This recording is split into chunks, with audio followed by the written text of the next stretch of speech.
আলাইকুম ওয়া রাহমাতুল্লাহি ওয়া বারাকাতুহু নাহমাদুহু ওয়া নুসাল্লি আলা রাসূলিহিল কারীম আম্মা বা'দ ফাআউযু বিল্লাহি মিনাশ শাইতানির রাজীম বিসমিল্লাহির রহমানির রহিম লাকাদ কানা লাকুম ফি রাসূলিল্লাহি উসওয়াতুন হাসানাহ।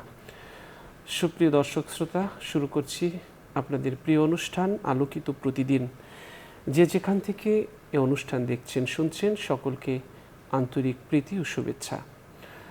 দর্শক শ্রোতা, কোরআনুল কারীম হলো পৃথিবীর শ্রেষ্ঠ গ্রন্থ। কোরআনুল কারীম মানুষকে মানুষের মতো মানুষ বানাতে যা কিছু দরকার সেগুলো শিখিয়ে থাকেন, সেগুলো জানিয়ে থাকেন। তো কোরআনের আলোকে যদি আমরা আমাদের জীবনকে ধারণ করতে পারি, আলোকে আমাদের জীবন চালাতে পারি, তাহলে সেই রাসূল সাল্লাল্লাহু আলাইহি ওয়াসাল্লামের যুগের মানুষ যেভাবে সুখ শান্তি ভোগ করেছিল, আমরাও সেভাবে আমাদের প্রাণের শক্তি, যে মনের যে সুখ, সেটা আমরা আবার খুঁজে পাব। রাসূল সাল্লাল্লাহু আলাইহি ওয়াসাল্লামের মধ্যেই রয়েছে আমাদের জন্য উত্তম আদর্শ। দর্শক, আমরা আজকের চমৎকার একটি বিষয় নিয়ে কথা বলবো। আজকের কথা বলবো অপচয়মুক্ত বিয়ের আয়োজন, এ বিষয়টি নিয়ে। আর এ বিষয়ে রাসূল সাল্লাল্লাহু আলাইহি ওয়াসাল্লামের দিক নির্দেশনা এবং ইসলামের দিক নির্দেশনা এবং আমাদের ওলামায়ে কেরামের দিক নির্দেশনা কি রয়েছে সে বিষয়ে আপনাদের মাঝে তুলে ধরব। আর এই বিষয়টি নিয়ে আলোচনা করার জন্য আমন্ত্রিত হয়ে স্টুডিওতে উপস্থিত হয়েছেন মানারাত ইন্টারন্যাশনাল ইউনিভার্সিটির সহকারী অধ্যাপক, বিশিষ্ট ইসলামী চিন্তাবিদ ডক্টর মোহাম্মদ রুহুল আমিন রব্বানী। আসসালামু আলাইকুম ওয়া রাহমাতুল্লাহি ওয়া বারাকাতুহু। ওয়ালাইকুম আসসালাম ওয়া রাহমাতুল্লাহি ওয়া বারাকাতুহু। মোহতারাম, কেমন আছেন? জি আলহামদুলিল্লাহ ভালো আছি, আপনি কেমন আছেন? আলহামদুলিল্লাহ ভালো আছি। দর্শক, আজ আমরা যে বিষয়টি নিয়ে কথা বলবো, অপচয় মুক্ত বিয়ের আয়োজন। আমরা অপচয়মুক্ত বিয়ের আয়োজন এ বিষয়ে যদি কোরআনের দিকে তাকাই, যে কোরআন কি বলেছেন, তাহলে আমরা দেখতে পাবো সূরা ফুরকানের 54 নং আয়াতে আল্লাহ তাআলা বলেছেন, তিনি সেই সত্তা যিনি পবিত্র, তিনি সেই সত্তা যিনি অপবিত্র পানি থেকে মানুষ সৃষ্টি করেছেন এবং বৈবাহিক সম্পর্ককে বংশ এবং আত্মীয়তার অন্যতম একটি মানদণ্ড নির্ধারণ করেছেন। আর আপনার প্রতিপালক প্রবল পরাক্রমশালী। এখন আমরা যে বিষয়টি বেশি আজকের আমরা ফলো আপ দেওয়ার চেষ্টা করব, সেটি হলো অপচয় মুক্ত বিয়ে এর আয়োজন আমরা কিভাবে করতে পারি এবং রাসূল সাল্লাল্লাহু আলাইহি ওয়াসাল্লাম এ ব্যাপারে আমাদেরকে কি দিক নির্দেশনা দিয়েছেন। বুখারী শরীফের একটি হাদিসে আমরা দেখতে পাই, রাসূল সাল্লাল্লাহু আলাইহি ওয়াসাল্লামের দরবারে একজন সাহাবীর বিয়ের প্রশ্ন উঠলে নবীজি সাল্লাল্লাহু আলাইহি ওয়াসাল্লাম তাকে জিজ্ঞেস করলেন, দেনমোহর দেওয়ার মতো তোমার কি আছে? সাহাবী বললেন, আমার কোনো কিছুই তো নেই। রাসূল সাল্লাল্লাহু আলাইহি ওয়াসাল্লাম জিজ্ঞেস করলেন, তুমি কি কোরআনের কোনো আয়াত জানো? সাহাবী বললেন, হ্যাঁ, আমি কোরআনের এতগুলো আয়াত জানি। রাসূল সাল্লাল্লাহু আলাইহি ওয়াসাল্লাম বললেন, তোমার দেনমোহর হচ্ছে তুমি এই আয়াতগুলো তোমার স্ত্রীকে শিক্ষা দেবে।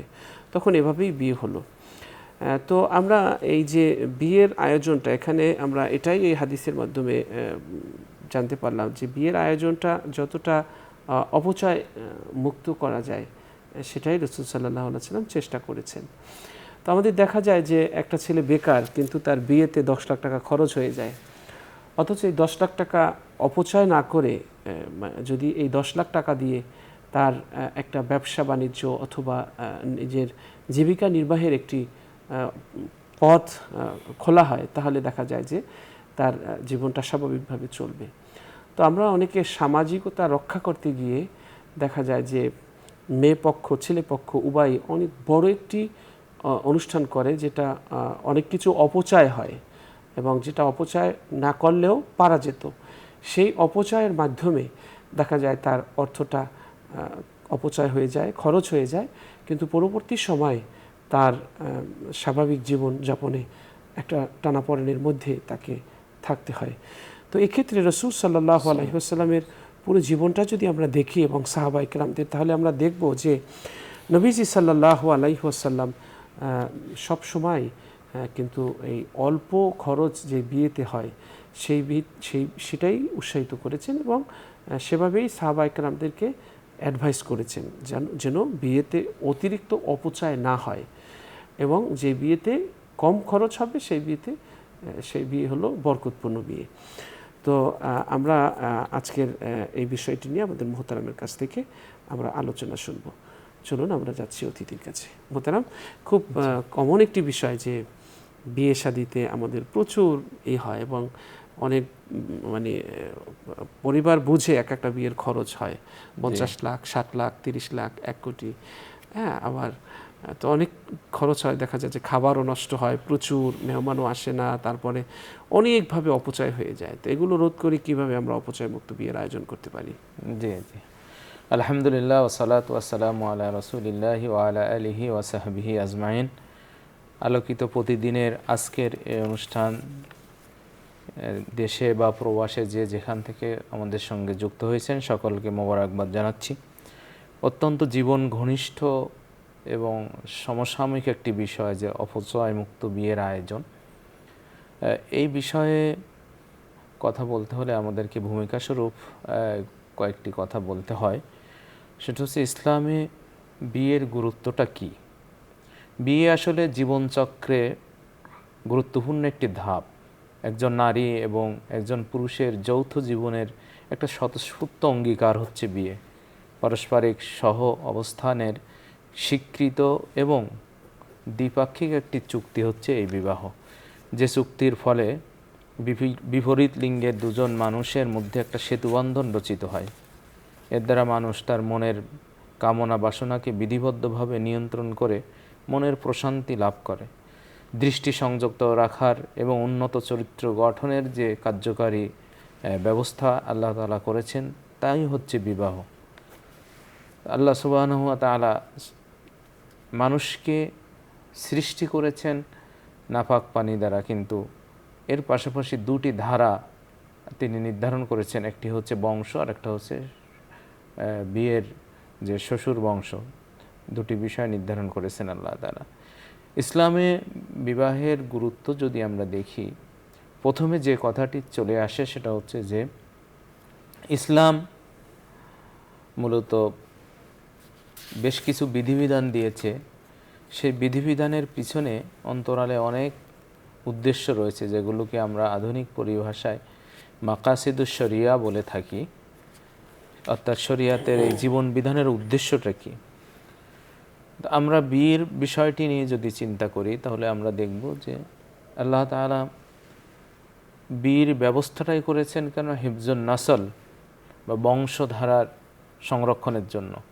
বিয়েই হচ্ছে একমাত্র বৈধ মাধ্যম মানুষের বংশধারা কিয়ামত পর্যন্ত বাঁচিয়ে রাখার।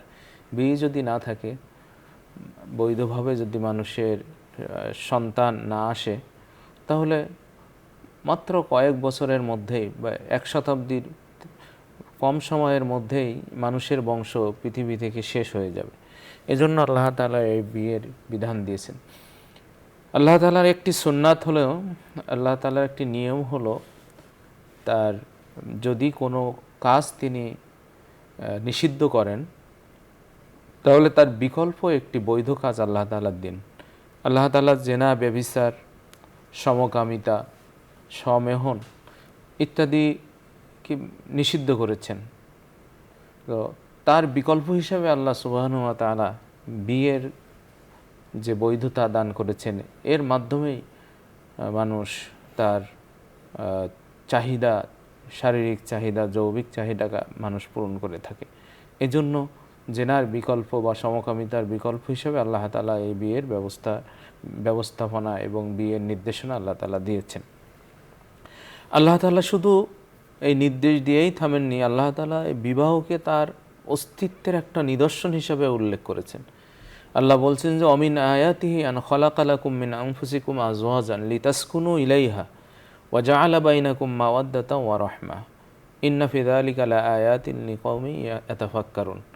আল্লাহ তাআলা বলছেন যে আল্লাহ তাআলার একটি নিদর্শন হলো, আল্লাহ তাআলার একটি আয়াত হলো, আল্লাহ তাআলা তোমাদের থেকে তোমাদের স্ত্রীদেরকে সৃষ্টি করেছেন যাতে তোমরা তাদের কাছে প্রশান্তি খুঁজে পাও এবং তোমাদের উভয়ের মধ্যে একটা ভালোবাসা, প্রীতি এবং দয়া সম্পর্ক তৈরি করেছেন। নিশ্চয় এর মধ্যে চিন্তাশীল মানুষের জন্য নিদর্শন রয়েছে। আমরা জানি যে আয়াত দুই ধরনের, একটা হচ্ছে যে কোরআনের বাক্য বা যেটাকে আমরা কোরআনের আয়াত বলি, আরেকটা আয়াত যেটা কোরআনের অংশ নয় কিন্তু সেটা আল্লাহ তাআলার অস্তিত্বের নিদর্শন, সেটাকেও আয়াত বলা হয়। সেই আয়াতের কথা এখানে আল্লাহ বলছেন যে আল্লাহ তাআলার অস্তিত্বের একটা নিদর্শন হচ্ছে, একটা আয়াত হচ্ছে যে আমাদের থেকে আমাদের স্ত্রীদেরকে সৃষ্টি করেছেন। আর আমাদের স্ত্রীদের সঙ্গে স্বামী স্ত্রীর মধ্যে দুটি সম্পর্ক কথা আল্লাহ বলেছেন। একটা হচ্ছে মাওয়াদ্দা, প্রীতি, ভালোবাসা, আর একটা হচ্ছে রহমা। রহমা মানে হচ্ছে আমরা জানি যে দয়া বা করুণা। তা আমরা এটা আমাদের বাস্তব জীবনে এটার প্রতিফলন দেখি যে স্ত্রীরা স্বামীর প্রতি অত্যন্ত দয়াদ্র হয়, আবার স্বামীরাও স্ত্রীদের প্রতি দয়াদ্র হয়। যখন দেখে যে তার স্ত্রী ক্লান্ত শ্রান্ত হয়ে কাজ করে সারাদিন কর্মব্যস্ত থেকে দেখে যে একটু বিশ্রাম নিচ্ছে, তখন তার মনের মধ্যে এই অনুভূতিই জাগ্রত হয় যে হারে বেচারি সারাটা দিন কাজ করে সংসার সামাল দিয়ে এখন একটু শুয়েছে। একইভাবে যখন স্বামী বাইরের থেকে কাজ করে যে বাসায় যায়, যে আস্তে করে শরীরটা এলিয়ে দেয়, তখন স্ত্রীর মনে হয় আরে বেচারা সারাটা দিন কষ্ট করে আসছে এখন বাসে। এই যে একটা দয়াদ্রতার সম্পর্ক, এটা আল্লাহ তাআলার নিদর্শনের একটা অন্যতম নিদর্শন হিসেবে আল্লাহ উল্লেখ করেছে।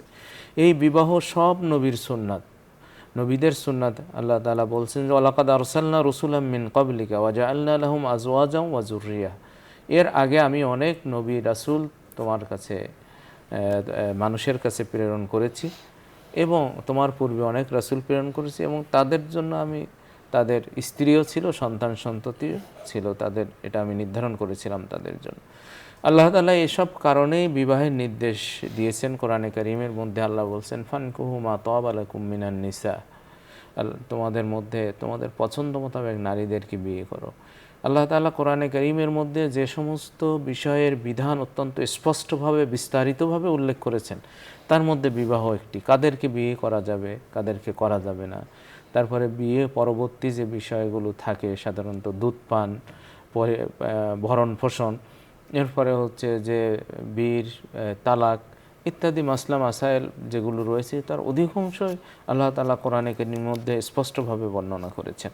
এজন্য বিয়ে একটা অত্যন্ত গুরুত্বপূর্ণ বিষয়। আল্লাহ রাসূল সাল্লাল্লাহু আলাইহি সাল্লামও হাদিসের মধ্যে যুব সমাজকে উদ্দেশ্য করে বলেছেন যে তোমাদের মধ্যে মান ইসতাতা মিনকুমুল বাআতা ফালিয়াতাজাওয়াজ। আল্লাহর নবী যুব সমাজকে উদ্দেশ্য করে বলছে, হে যুবকরা, হে যুব সমাজ, তোমাদের মধ্য থেকে যারা সামর্থ্য রাখে তাদের উচিত বিবাহ করা, তারা যেন বিবাহ করে। এই সমস্ত কোরআনের এসব আয়াত এবং হাদিসের মাধ্যমে আমরা বিবাহের যে গুরুত্বটা এটা অনুধাবন করতে পারি। ইসলাম যে কাজকে বেশি গুরুত্ব দেয় সেটাকে মানুষের জন্য সহজ করে দেয়, এটা হচ্ছে ইসলামের একটা মৌলিক নীতিমালা।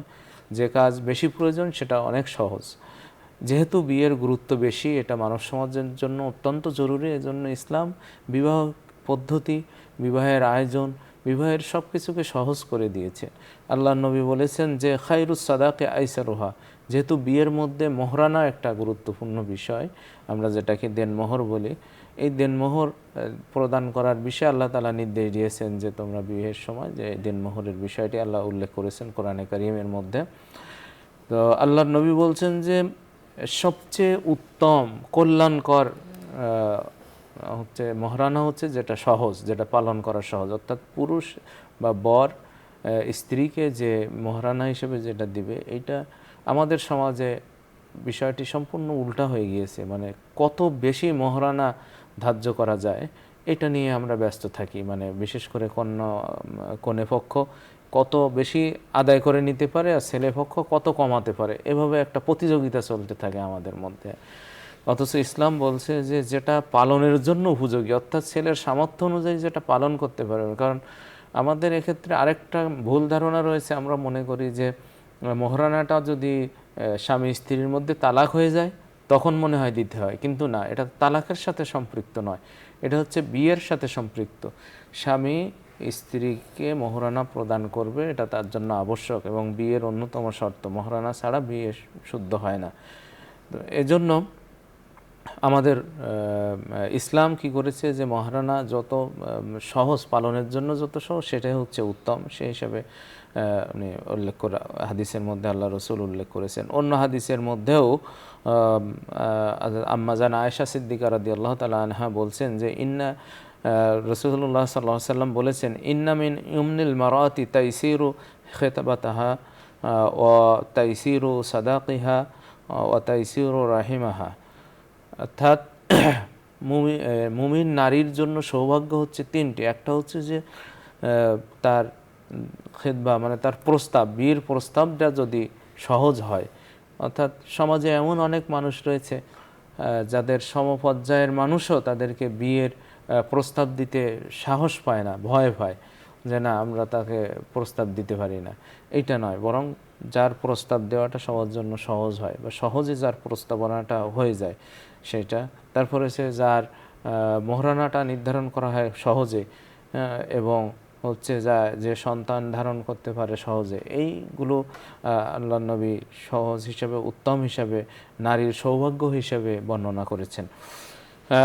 হযরতে ওমর ফারুক রাদিয়াল্লাহু তাআলা আনহু উনি খুতবার মধ্যে বলেছেন যে আলা আলা তুগালু সাদাকাতান নিসাই ফা ইন্নাহা লাউ কানাত মুকরামাতুন ফিদ দুনিয়া আও তাকওয়া ইনদাল্লাহি লাকানা আউলাকুম বিহা। নবী সাল্লাল্লাহু আলাইহি সাল্লাম যে তোমরা মেয়েদের যে মোহরানাটা খুব উচ্চ পর্যায়ে নিয়ে যেও না, খুব বেশি মোহরানা নির্ধারণ করো না, কারণ এইটা যদি সম্মানের কোনো বস্তু হতো, দুনিয়ায় সম্মানের কোনো বস্তু হতো, আর যদি আল্লাহ তাআলার তাকওয়ার একটা অংশ হতো, তাহলে অবশ্যই আল্লাহর নবী এটাকে বেশি করে ধরতেন, কারণ পৃথিবীতে তার মতো তো আর বেশি তাকওয়াবান কোনো মানুষ ছিল না। এই জন্য উনি সবসময় মানুষকে উৎসাহিত করতেন যে অল্প মহারানা নির্ধারণ করে দ্রুত বিয়ে কাজ সম্পন্ন করার জন্য। শরীয়ত আরেকটি কথা বলেছে যে ইলানুন নিকাহ, অর্থাৎ বিয়ে যে হয়েছে এটা প্রসার করার জন্য বলা হয়েছে যে আলিনুন নিকাহ, অর্থাৎ তোমরা এই বিয়েটাকে প্রচার করো। কিন্তু এই প্রচারের নামে আমরা অনেক সময় বিভিন্ন ধরনের অপচয় করে ফেলি, যে আমার ছেলে বা আমার মেয়ের বিয়ে হয়েছে এজন্য ঢাকায় যারা আমাদের বন্ধু বান্ধব আছে তাদেরকে নিয়ে একবার অনুষ্ঠান করা হবে, তারপরে আমার গ্রামের বাড়িতে যে বন্ধু বান্ধব রয়েছে তাদেরকে নিয়ে আরেকটা অনুষ্ঠান করা হবে, তারপরে আমার ব্যবসা বাণিজ্য রয়েছে, আমি অমুক ক্লাবের সদস্য, সেই ক্লাবের যারা সদস্য তাদেরকে নিয়ে আরেকটা অনুষ্ঠান করা হবে।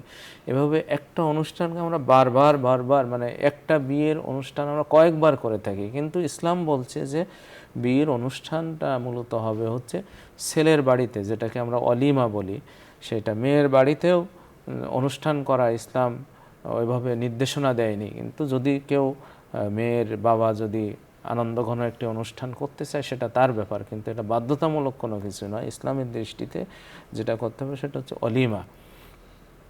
এই অলিমার ব্যাপারে আল্লাহর নবী খুবই উৎসাহিত করেছেন সাহাবাদেরকে, এমনকি বলেছেন যে আউলিমু ওয়ালাউ বিশাত, যদি একটা ছাগল দিয়েও হয় তবুও তোমরা অলিমা করো।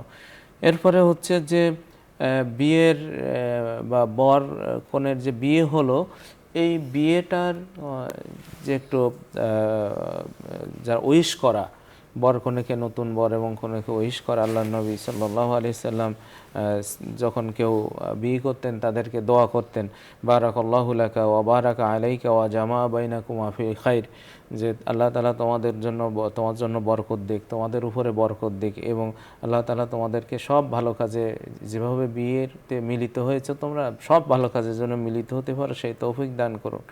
তো এভাবে দোয়া করতেন। তা আমরা ওই যে বর কনে উইশ করার নামেও অনেক অপচয় এবং অনেক ধরনের কুসংস্কারের করে থাকি।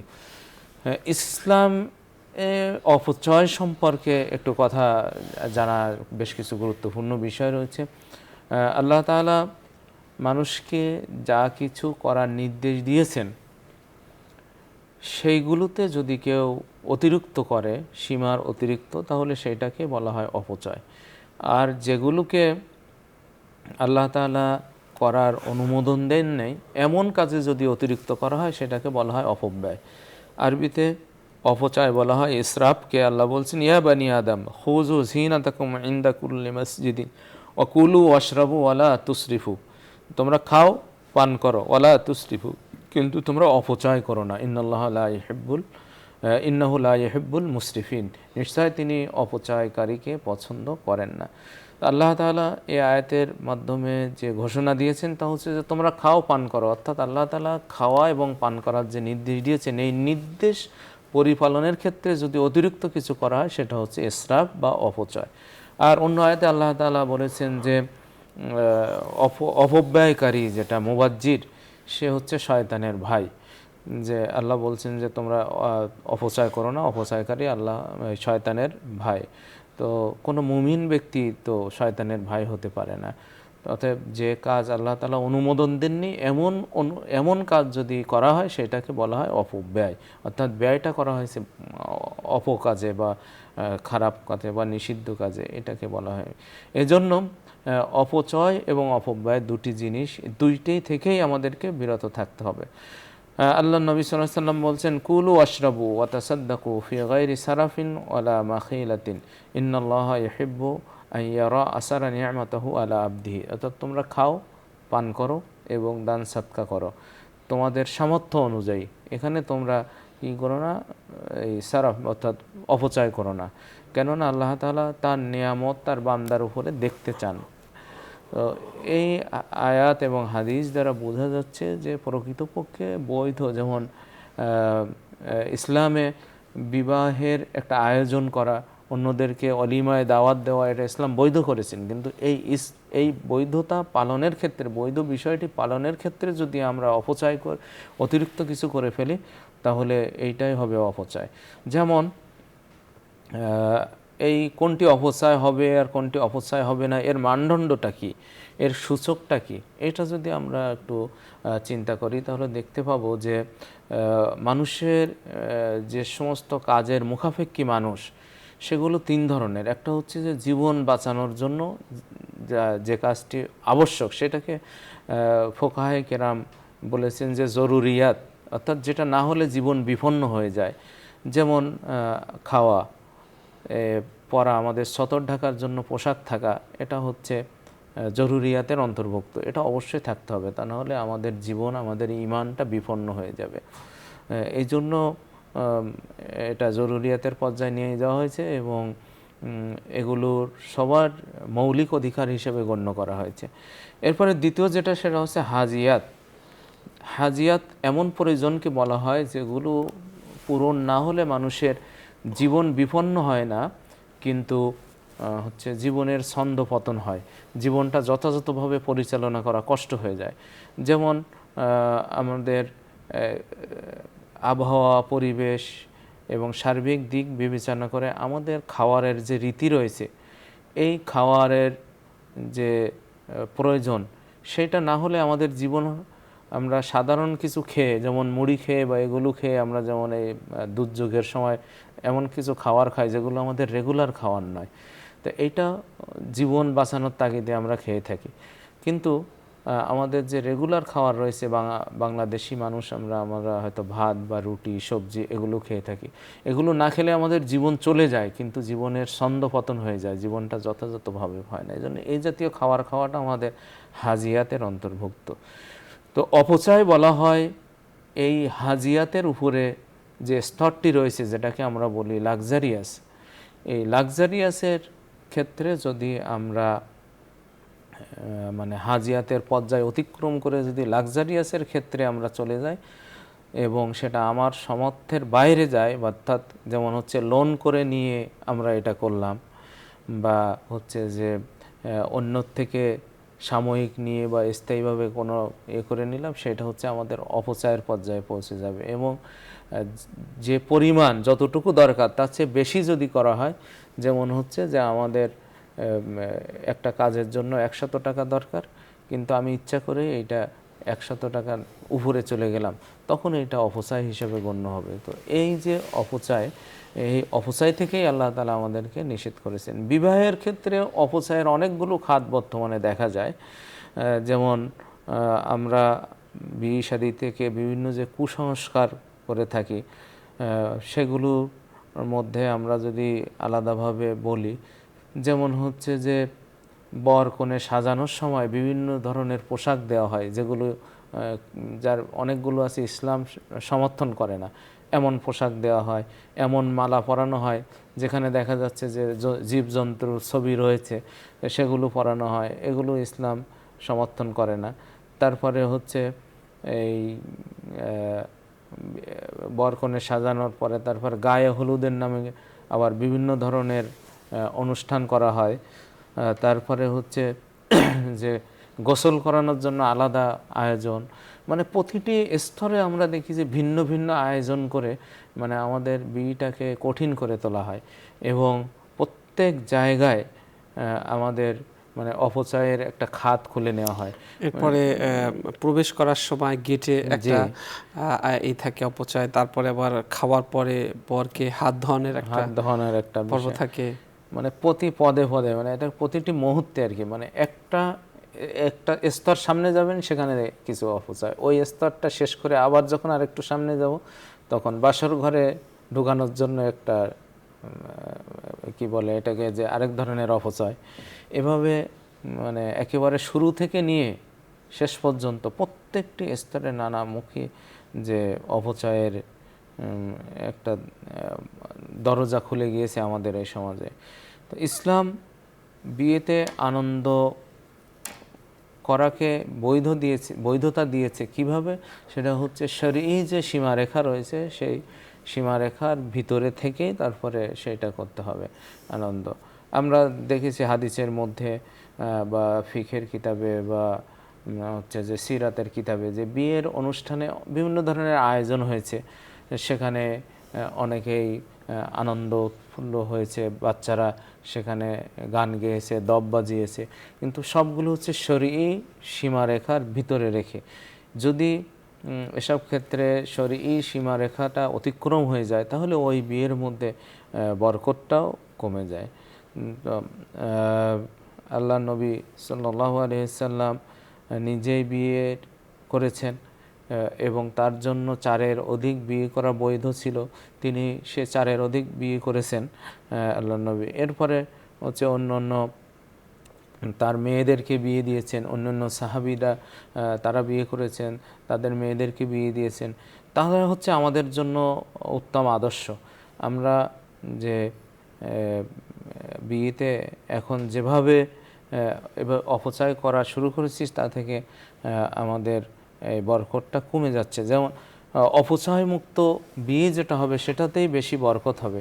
আল্লাহ নবী বলছেন যে ইন্না আজামান নিকাহি বারাকাতান আইসরহু মুআনাতান, অর্থাৎ হচ্ছে যে বরকতময়, বরকতের দিক থেকে সবচেয়ে বড় বিয়ে হচ্ছে ওইটা যেটা সহজ এবং তার খরচটা কম হয়েছে সেটা। এরপরে হচ্ছে যে বিয়ে শাদিতে আমরা দেখি যে যেখানে অনইসলামিক কার্যক্রম বা শরিয়া অসমর্থিত কার্যক্রম বেশি সেখানে খরচটাও বেশি, সেখানে অপচয়টা বেশি।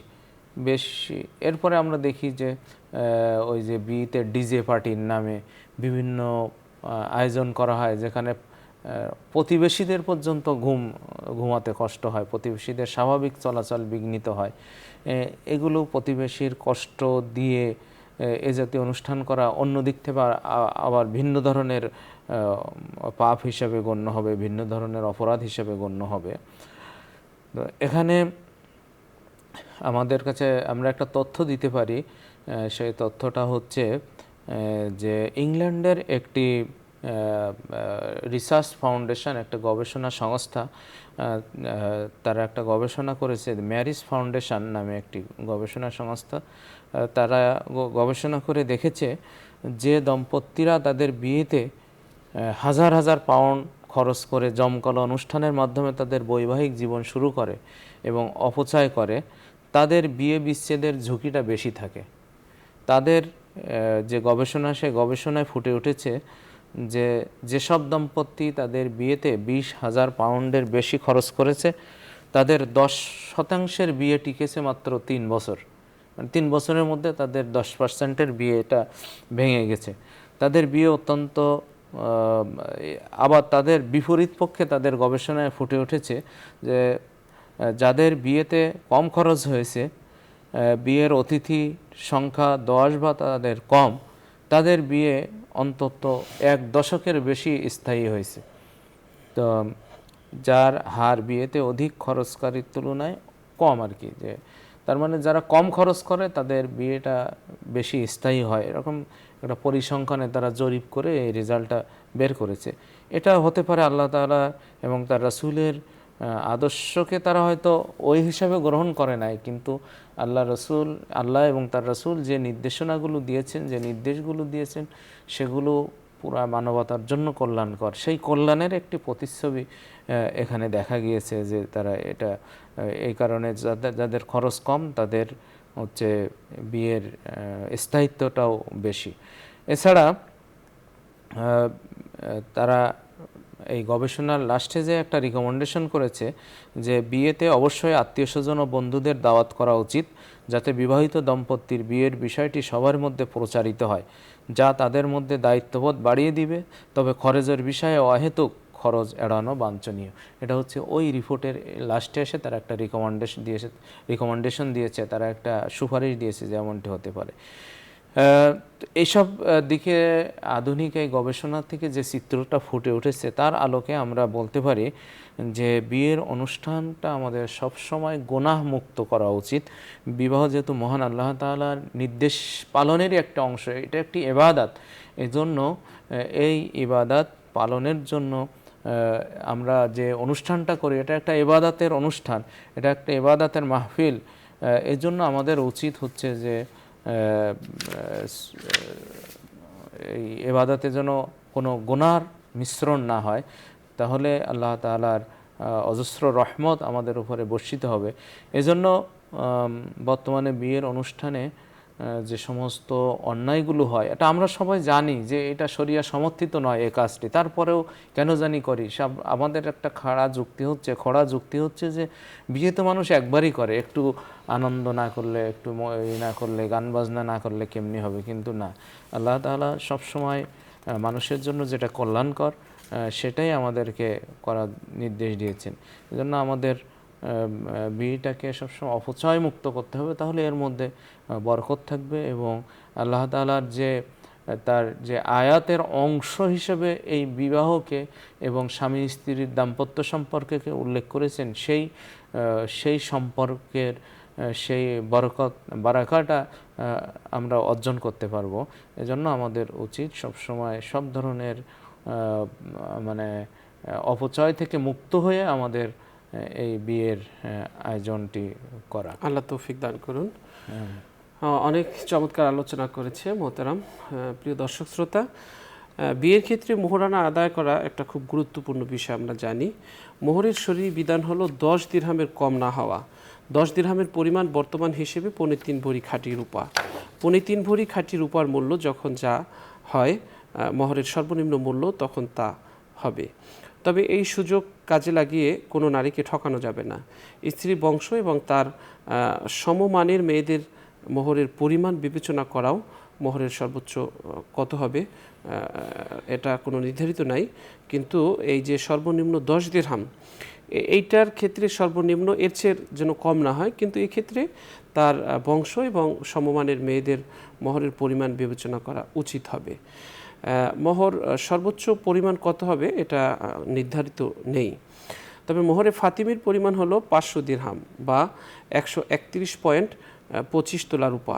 বর্তমানে প্রতি তোলা রূপার মূল্য 12,000 টাকা হলে মোহরে ফাতিমির মূল্য হয় 1,57,500 টাকা। আর সর্বনিম্ন মোহর বা 10 দিরহামের মূল্য দাঁড়ায় 3,150 টাকা। শরহু মুক্তাসারি তাহারবিতে এই বর্ণনাটি এসছে। নবী সাল্লাল্লাহু আলাইহি ওয়াসাল্লাম অলিমা করতে উৎসাহিত করেছেন এবং রাসূল সাল্লাল্লাহু আলাইহি ওয়াসাল্লাম নিজে অলিমা করেছেন এবং সাহাবীদেরকেও করতে বলেছেন। জয়নাব বিনতে জাহাশ রাদিয়াল্লাহু তাআলা আনহাকে বিয়ে করার পর দিন নবীজি সাল্লাল্লাহু আলাইহি ওয়াসাল্লাম অলিমা করেছিলেন। রাসূল সাল্লাল্লাহু আলাইহি ওয়াসাল্লাম সফিয়া রাদিয়াল্লাহু তাআলা আনহাকে বিয়ের পর 3 দিন যাবৎ অলিমা খাইয়েছিলেন। মুসনাদে আবু ইয়ালা হাদিসটি এসছে। প্রত্যেকের সামর্থ্য অনুযায়ী এটা বিরাট কোনো আয়োজনের প্রয়োজন নেই, অপচয় তো নয়, বরং প্রত্যেকের সামর্থ্য অনুযায়ী ব্যবস্থা করবে। এছাড়াও অন্যকে খানাপিনার আয়োজন এটা সুন্নাত, এবং যে খাবার দাবারটা এটা প্রত্যেক সামর্থ্য অনুযায়ী ব্যবস্থা করবে। অন্য কোনো খানাপিনার আয়োজন সুন্নতসম্মত নয়। তবে এক্ষেত্রে দেখা যায় যে এই যে বিয়ের আয়োজন, এই বিয়ের আয়োজনের ক্ষেত্রে আমরা দেখা যায় যে রসুল সাল্লাল্লাহু আলাইহি ওয়াসাল্লাম যেই সুন্নাহ পদ্ধতিতে প্রথমে শুরু করতেন, সেই সুন্নাহ পদ্ধতিটা আমাদের থাকে না এই দাওয়াতের মধ্যে। যেমন এখানে ধনীদের দাওয়াত দেওয়া হয় অনেক সময়, মানে এমন খানাপিনার আয়োজন করা হয় যেটা ধনীদের জন্যই, এবং এমনভাবে করা হয় যাতে তারা উপটোকন দিতে পারে, গরিব আত্মীয়দের এড়িয়ে যাওয়া হয়। হাদিস শরীফে উল্লেখ হয়েছে যে ওই অলিমার খাবার সর্বনিকৃষ্ট, যাতে দরিদ্রদের বাদ দিয়ে শুধু ধনীদের দাওয়াত দেওয়া হয়। অর্থাৎ বিয়ের ওই খানাপিনার আয়োজনটা সুন্নতসম্মত নয়, যেটা গরিবকে বাদ দিয়ে শুধু ধনীদেরকে দাওয়াত দেওয়া হয় এবং উপটোকন পাওয়ার আশায়। আমরা আরেকটি বিষয় খেয়াল করব, যেমন একটি বিষয় খুব নিন্দনীয় যে শরীয়তের দৃষ্টিতে, যে মেয়ের পরিবারের প্রতি অবিচার করা, যেমন হলো বিয়ে উপলক্ষে বরযাত্রী গমন এবং মেয়ের বাড়িতে আপ্যায়ন যদি কোনো ধরনের কমতি হয় এবং কোনো ধরনের ত্রুটি হয়, তাহলে সেক্ষেত্রে আমরা অতি বাড়াবাড়ি করি। এবং এমন কিছু আমরা দেখতে পেয়েছি যে গোশত কম হয়েছে বিদায় মারামারি করে নিহত হয়েছে, এরকমেরও আমরা অনেক সংবাদ পেয়েছি। এটা আসলেই নিন্দনীয় এবং এটা কোনোভাবেই গ্রহণযোগ্য নয়। আমরা এই বিষয়গুলো খেয়াল রাখবো এবং এমন আয়োজন করব যে আয়োজনটা অপচয়মুক্ত হয় এবং সুন্নাহসম্মত হয়। আল্লাহ তাআলা তৌফিক দান করুন। দর্শক, আমরা অনুষ্ঠানের পর্যায়ে একটি মোনাজাত করব, আপনারাও চাইলে আমাদের সাথে মোনাজাতে শরীক হতে পারবেন। আল্লাহুম্মা সাল্লি আলা সাইয়্যিদিনা ওয়া নাবিয়্যিনা ওয়া শাফিয়িনা ওয়া হাবিবিনা মাওলানা মুহাম্মদ সাল্লাল্লাহু আলাইহি ওয়া আলা আলিহি ওয়া আসহাবিহি ওয়া বারাকা ওয়া সাল্লাম। আল্লাহুম্মা আমিন। ربنا ظلمنا أنفسنا وإن لم تغفر لنا وترحمنا لنكونن من الخاسرين. الله. ربنا لا تزغ قلوبنا بعد إذ هديتنا وهب لنا من لدنك رحمة إنك أنت الوهاب. اللهم آنس وحشتي في قبري، اللهم ارحمني بالقرآن العظيم واجعله لي إماما ونورا وهدى ورحمة. اللهم ذكرني منه ما نسيت وعلمني منه ما جهلت وارزقني تلاوته آناء الليل وآناء النهار واجعله لي حجة يا رب العالمين. बुजुर्गों की नहीं हमको जरूरत, गुलाम अपना बना मुझको खुदाया. मैं न गोयम क़िताअतम बाप जीर, कल में आफो बरगुनाहम काश. रब्बुल आलमीन, আপনার শাহী দরবারে গুনার বোঝা নিয়ে হাত পেতেছি গো আল্লাহ। জীবনে এত বেশি গুনাহ করে ফেলেছি, গুনার দিকে তাকালে মনে হয় আপনি মোদেরে কবরে আযাব দিবেন। গুনার দিকে তাকালে মনে হয় আপনি মোদেরকে জাহান্নামে ফেলে দিবেন। গুনার দিকে তাকালে মনে হয় মহাবিচার দিবসে মোদেরকে আটকে দিবেন। গুনার দিকে তাকালে মনে হয় ফুলসিরাত দিয়ে মোদেরকে আপনি ফেলে দিবেন। আল্লাহ, গুনার দিকে তাকাইয়েন না, মোদের মিনতি আর আকুতি আর ফরিয়াদের দিকে একটু রহমতের দৃষ্টি ফেরান। মোদের মিনতি আর ফরিয়াদ আর মোদের এই আকুতির দিকে রহমতের দৃষ্টি দিয়ে মোদের জীবনের গুনাহ মাফ করে দান। রব্বুল আলামিন, কোন আসামিকে যদি বাদশার কাছে নিয়ে যাওয়া হয়, বাদশার দিকে এমন ভাবে হাঁটু গেড়ে বসে করুণ ভাবে দৃষ্টি দিয়ে বারবার আসামি তাকায়, যেন বাদশার একটু দয়া হয়। আমরা তোমার কাছে তার চাইতেও বেশি করুণ ভাবে তোমার দৃষ্টি কাড়ার জন্যে হাত পেতেছি গো মালিক। তুমি আমাদের মোনাজাতের দিকে একটু দৃষ্টি ফেরাও, তুমি আমাদের মোনাজাতের দিকে একটু দৃষ্টি ফেরাও। তুমি মোদের জীবনের গুনাহ খাতা মাফ করে দাও। আল্লাহ রব্বুল আলামিন, আমাদের সাথে যারা হাত তুলেছে, জানি না এদের মধ্যে কার মা কোন আম বাগানে পড়ে কান্দে, জানি না কার বাবা কোন বাঁশ বাগানে পড়ে কান্দে কান্দে আর বলে, বাবা রে ওই যে রেখে গেলি রে, আর তো আইলি না। যে বাড়িতে তুই থাকো